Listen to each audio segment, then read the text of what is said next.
Thank you for tuning into this video about the pre-trial process that occurs before a criminal trial. This process is often called the arraignment process and includes multiple different steps. Let's dive in. After an arrest is made, the judge brings you in for kind of a pre-trial hearing where you're informed of your charges, where they set a court date, and they inform you of your constitutional rights.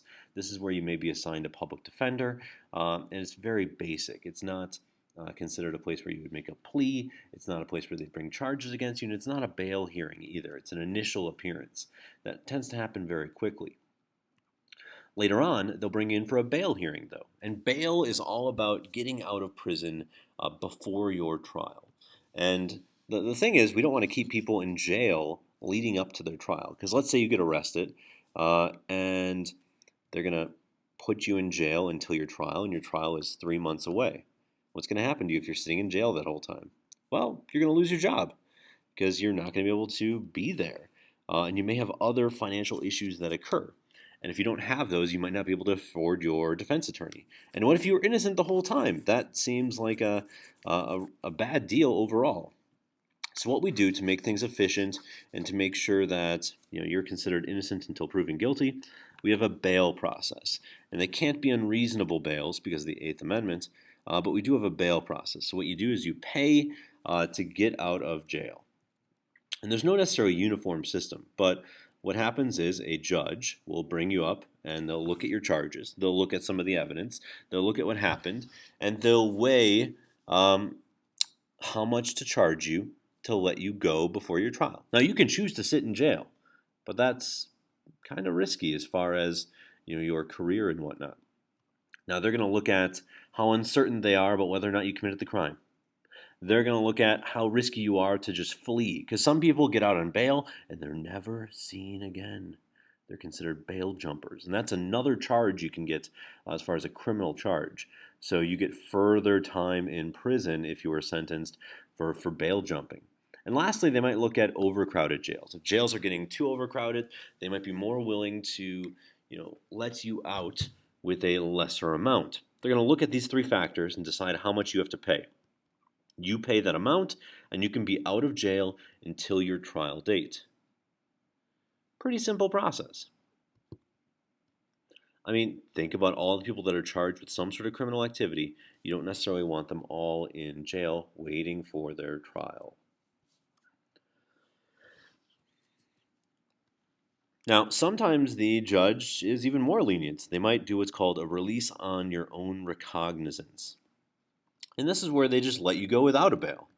If you're not a risk to commit another crime, if it's just a traffic violation, they may just let you out and say, be back by your trial, otherwise we're going to hit you with a bail jumping violation. So they could just let you go without having you pay anything. And this does happen when a defendant's not really at a risk to commit any crimes. It does happen when there's no threat to the community, when it tends to be a lesser crime. Someone might just get released without having to deal with the bail process. Because the bail process can be a lot of paperwork. It can be very tedious, and some people just can't afford it. And judges do want to make things efficient. They want to get you out there working so you can pay for defense attorneys. They want to make the process fair. They don't want people held up in jail waiting for their trial all the time.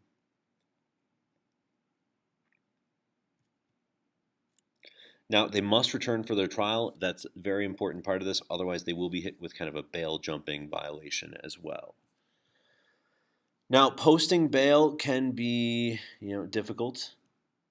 You could use property as collateral, so you could put your house on the line and say you lose your house to the state if you don't return. But a lot of states use what's called bail bonds agents. Now, we don't have bail bonds agents in Wisconsin, and I'll tell you why in a moment. But essentially, you could go to someone who will post the bail on your behalf. They'll essentially pay for part of the bail, and they'll set up a contract with the state, with the courts. And that person is going to then basically pay the entire bail if you don't show up for your trial. So it's the bond person's job, those bail bonds agents, to make sure you show up for your job, which might mean that they have to contract with what's called a bounty hunter because they don't want to pay for those charges. And we'll discuss some bounty hunting stuff in class. It's not really like this bounty hunter. It's more like someone built to retrieve you for a bail bonds agent. and to turn you into the police and the justice system. Now, defendants can be flat out denied bail. If you're a risk, if you're a dangerous person, they could just not give you a bail, or they could give you an extremely high bail, let's say like $3 million that they know you can't afford. So they could give you a very extraneous bail if they see fit. Let's say you're threatening someone while you're at that bail hearing. That's probably not a good sign that you're going to get bail. Now, some states have what's called a grand jury, and this grand jury is not like grand. It's a jury that gets brought in to decide whether or not it's worth going to trial. So a jury gets brought in, the prosecution brings forward some evidence, and the jury decides whether or not there's enough to go forward with the trial. They're not deciding if you're innocent or guilty. They're just deciding if another jury is going to hear your case. So it's like one jury deciding if another jury is going to go on with your case at all. This is also an element of trying to make things more efficient. You're not having to pay for an expensive full trial. You're just seeing if it's worthwhile to even have a trial at all. The last big pretrial issue is pleading. You'll be brought before a judge and you'll have a chance to decide how you want to plead. Do you want to say that you're guilty and just accept whatever charges the judge wants to give you? Do you want to say that you're not guilty and take this to a full-scale trial? Do you want to plead what's called no contest, which essentially means that you're not going to argue against it? It says a no contest plea basically means, hey, you're not admitting guilt, but you're also not going to fight the case. And this does happen for a number of different reasons. Imagine someone feels like they don't have a whole lot of evidence to protect themselves. They might plead no contest. Or they might plead no contest even though they mean guilty, because they're basically going to be charged as if they are guilty in a no contest plea. Oh, and I'll add this. If you are caught speeding, for example, you don't go into court to defend it, typically. And that is seen as a no contest. You did not come in to defend your case, meaning you did not fight it. So you are accepting the punishment. You're not coming in and admitting guilt or not guilty. You are accepting that you're not going to argue it. And a lot of plea deal stuff does come down before this. You could change your plea at any time during the trial, but essentially the prosecution and the defense might negotiate some sort of deal where, once again, you might accept a lesser punishment in exchange for pleading guilty. But the court could theoretically reject it.